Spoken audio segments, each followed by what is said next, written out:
کبھی یہ کہتا کہ یہ صرف اقتدار حاصل کرنے کی ایک چال ہے، حالانکہ وہ دل ہی دل میں جانتا تھا کہ محمد بن عبداللہ صلی اللہ علیہ وسلم نہ کبھی اقتدار کے طلبگار رہے ہیں اور نہ ہی انہوں نے کسی دنیاوی فائدے کی خواہش ظاہر کی ہے، مگر مسئلہ یہ تھا کہ اگر وہ یہ سچ مان لیتا تو اس کی اپنی حیثیت ختم ہو جاتی، اس کا غرور اسے بار بار سچائی کے قریب جا کر بھی واپس کھینچ لاتا۔ بعض اوقات وہ تنہائی میں سوچتا کہ آخر یہ کیسا کلام ہے جو دلوں کو بدل رہا ہے، یہ کیسی بات ہے جو غلاموں کو بھی اتنا مضبوط بنا رہی ہے، مگر جیسے ہی وہ اپنی مجلس میں جاتا ہے، اپنے جیسے سرداروں کے درمیان بیٹھتا تو پھر وہی تکبر اس پر غالب آ جاتا اور وہ پہلے سے بھی زیادہ سختی کے ساتھ مخالفت شروع کر دیتا۔ اس نے کئی بار لوگوں کو خانہ کعبہ کے پاس جمع ہو کر یہ سمجھانے کی کوشش کی کہ ہمیں متحد ہو کر اس پیغام کو روکنا ہوگا،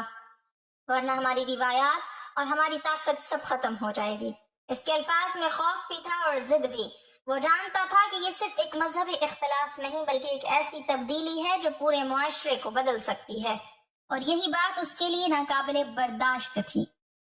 یوں وہ دن بدن اس راستے پر آگے بڑھتا گیا جہاں سے واپسی مشکل ہوتی جاتی ہے۔ اس کی سوچ محدود ہوتی گئی اور اس کا دل سخت ہوتا گیا، یہاں تک کہ وہ سچائی کو سن کر بھی نظر انداز کرنے لگا، اور یہی وہ مرحلہ تھا جہاں ایک انسان اپنے آپ کو خود ہی اندھیرے میں دھکیل دیتا ہے، کیونکہ جب دل پر غرور کا پردہ پڑ جائے تو پھر نہ دلیل کام آتی ہے اور نہ ہی حقیقت کی روشنی اثر کرتی ہے۔ اور ابو جہل اسی اندھیری کی طرف تیزی سے بڑھ رہا تھا جہاں اسے صرف اپنی انا نظر آتی تھی اور باقی سب کچھ دھندلا ہو چکا تھا۔ مکہ کے اس ماحول میں جہاں ایک طرف محمد بن عبداللہ صلی اللہ علیہ وسلم کی دعوت لوگوں کے دلوں کو بدل رہی تھی، وہیں دوسری طرف ابو جہل کی ضد اور ہٹ دھرمی اپنی انتہا کو پہنچتی جا رہی تھی۔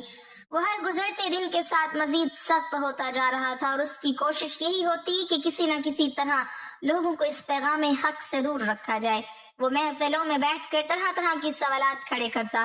شکوک و شبہات پھیلاتا اور لوگوں کے دلوں میں وسوسے ڈالنے کی کوشش کرتا،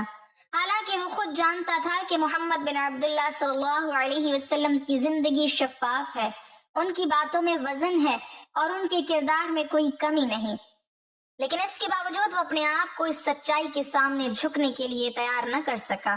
اس کی ایک بڑی وجہ اس کا قبیلائی غرور تھا۔ اسے یہ احساس کھائے جا رہا تھا کہ اگر اس نے اسلام قبول کر لیا تو گویا اس نے اپنی سرداری اور اپنی برتری کو خود ختم کر دیا۔ یہی سوچ اسے بار بار حق کے قریب جا کر بھی دور لے جاتی۔ وہ اپنے ساتھیوں کو بھی یہی باور کراتا کہ اگر ہم نے آج اس پیغام کو قبول کر لیا تو کل ہم دوسروں کے تابع ہو جائیں گے۔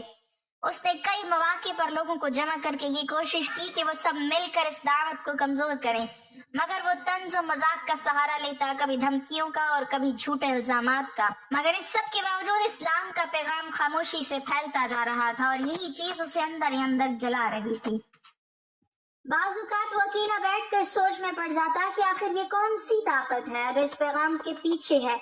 کیوں لوگ اتنی سختیوں کے باوجود بھی اسے چھوڑنے کو تیار نہیں۔ لیکن جیسے ہی اس کے ذہن میں یہ خیال آتا کہ شاید یہ سچ ہے، فوراً اس کا غرور اس خیال کو دبا دیتا اور وہ خود کو سمجھانے لگتا کہ نہیں، یہ سب ایک فریب ہے۔ یوں وہ اپنے ہی بنائے ہوئے جال میں پھنستا چلا گیا۔ اس کی زبان کچھ اور کہتی تھی اور اس کا دل کچھ اور جانتا تھا، مگر اس نے اپنے دل کی آواز کو سننے کے بجائے اپنی انا کی آواز کو ترجیح دی، اور یہی وہ کشمکش تھی جو ایک طرف سچائی کو روشن کر رہی تھی اور دوسری طرف ایک انسان کو اندھیرے میں دھکیل رہی تھی، یہاں تک کہ حالات اس نہج پر پہنچ گئے کہ اب یہ مقابلہ صرف باتوں تک محدود نہیں رہا بلکہ حق اور باطل کی ایک کھلی کشمکش بن چکا تھا، اور ابو جہل پوری شدت کے ساتھ اس باطل کی نمائندگی کر رہا تھا، بغیر یہ سوچے کہ انجام کیا ہوگا، کیونکہ جب انسان اپنی ضد میں حد سے آگے نکل جائے تو وہ انجام کی پرواہ کرنا بھی چھوڑ دیتا ہے، اور یہی حال اس وقت اس کا ہو چکا تھا۔ وقت گزرتا گیا اور مکہ کی فضا میں حق اور باطل کی یہ کشمکش ایک فیصلہ کن مرحلے کی طرف بڑھنے لگی۔ ابو جہل کی ضد اب صرف مخالفت تک محدود نہ رہی بلکہ اس نے اپنی پوری توانائی اسی بات پر لگا دی کہ کسی بھی طرح محمد بن عبداللہ صلی اللہ علیہ وسلم کے پیغام کو روکا جائے۔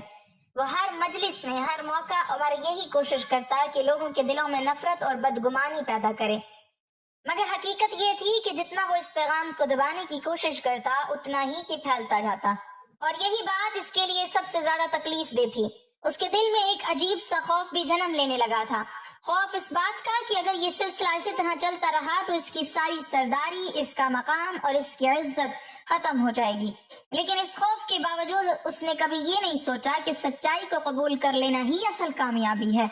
بلکہ اس نے اپنی انا کو بچانے کے لیے ہر حد پار کرنے کا فیصلہ کر لیا۔ وہ اکثر خانہ کعبہ کے قریب بیٹھ کر لوگوں کو اکساتا، انہیں یہ باور کراتا کہ ہمیں متحد ہو کر اس نئی دعوت کے خلاف کھڑے ہونا ہوگا۔ اس کے الفاظ میں شدت بڑھتی جا رہی تھی اور اس کا لہجہ سخت سے سخت تر ہوتا جا رہا تھا، یہاں تک کہ وہ اس مقام پر پہنچ گیا جہاں اسے نہ کسی دلیل کی پرواہ تھی اور نہ کسی انجام کا خوف۔ وہ بس اپنی ضد میں آگے بڑھتا جا رہا تھا، حالانکہ اس کے سامنے بار بار ایسے مواقع آئے جہاں وہ چاہتا تو رک سکتا تھا،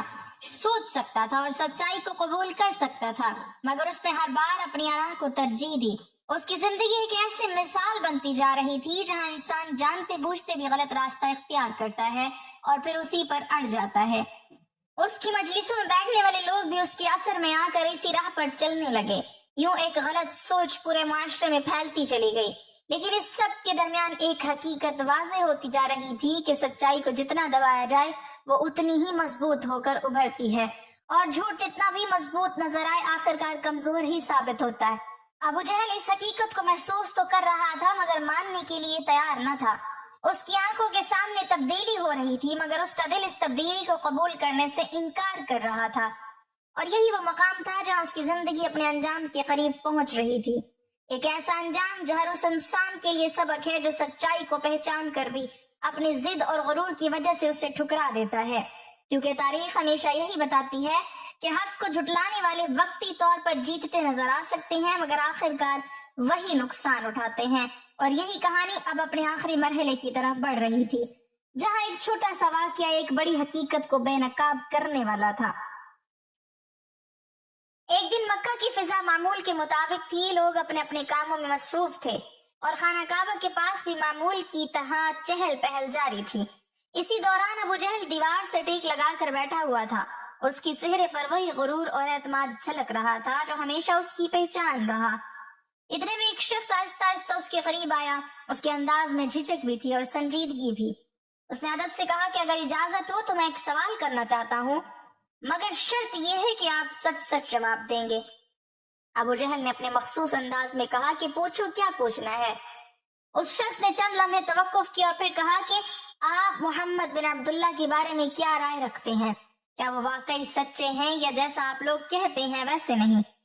یہ سوال سنتے ہی ایک لمحے کے لیے ماحول جیسے تھم سا گیا، کیونکہ یہ وہ سوال تھا جس کا جواب ابو جہل کے دل میں تو موجود تھا مگر زبان پر لانا اس کے لیے آسان نہیں تھا۔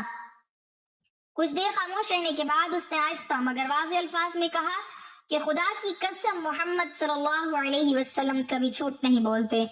ہم نے انہیں ہمیشہ سچا اور امانت دار پایا ہے، وہ جو کہتے ہیں وہ سچ ہی ہوتا ہے۔ یہ سن کر وہ شخص حیران رہ گیا، کیونکہ یہ اعتراف اس بات کی گواہی دے رہا تھا کہ سچائی بالکل واضح ہے۔ مگر پھر اس نے فوراً دوسرا سوال کیا کہ اگر آپ جانتے ہیں کہ وہ سچے ہیں تو پھر آپ ان کی مخالفت کیوں کرتے ہیں؟ اس سوال پر ابو جہل کے چہرے کے تاثرات بدل گئے، اس نے ایک گہری سانس لی اور کہا کہ بات یہ ہے کہ بنی ہاشم نے ہمیں ہمیشہ پیچھے رکھا، جب بھی عزت اور بڑائی کی بات آئی تو وہ آگے رہے، اب اگر ہم ان کی نبوت کو بھی مان لیں تو پھر ہمارے پاس کیا رہ جائے گا، ہم کہاں کھڑے ہوں گے؟ اس کے یہ الفاظ اس کے دل کی اصل کیفیت کو ظاہر کر رہے تھے کہ مسئلہ سچ یا جھوٹ کا نہیں بلکہ حسد، مقابلہ اور غرور کا تھا۔ وہ جانتا تھا کہ محمد بن عبداللہ سچے ہیں مگر اس کا دل اس سچ کے سامنے جھکنے کو تیار نہیں تھا۔ یہ وہ لمحہ تھا جہاں ایک انسان نے خود اپنی زبان سے حق کا اعتراف کیا مگر اپنی انا کی وجہ سے اسے قبول کرنے سے انکار کر دیا۔ اور یہی وہ سبق ہے جو اس پورے واقعے سے سامنے آتا ہے کہ بعض اوقات انسان سچائی کو پہچان لیتا ہے، اسے دل سے مان بھی لیتا ہے مگر اپنے غرور، اپنے مفادات اور اپنے معاشرتی مقام کی وجہ سے اسے قبول نہیں کرتا، اور یہی انکار اسے نقصان کی طرف لے جاتا ہے۔ ابو جہل کی زندگی بھی اسی حقیقت کی ایک واضح مثال بن گئی کہ سچ کو جان لینا کافی نہیں ہوتا بلکہ اسے قبول کرنا ہی اصل کامیابی ہے، ورنہ انسان اپنی ضد میں سب کچھ کھو بیٹھتا ہے اور تاریخ اسے ایک عبرت کے طور پر یاد رکھتی ہے۔ اللہ تعالیٰ بہتر عمل کی توفیق عطا فرمائے اور ہمارا خاتمہ ایمان پر فرمائے، آمین۔ ناظرین، کمنٹ باکس میں اللہ تعالیٰ کے 99 ناموں میں سے ایک نام ضرور ٹائپ کریں۔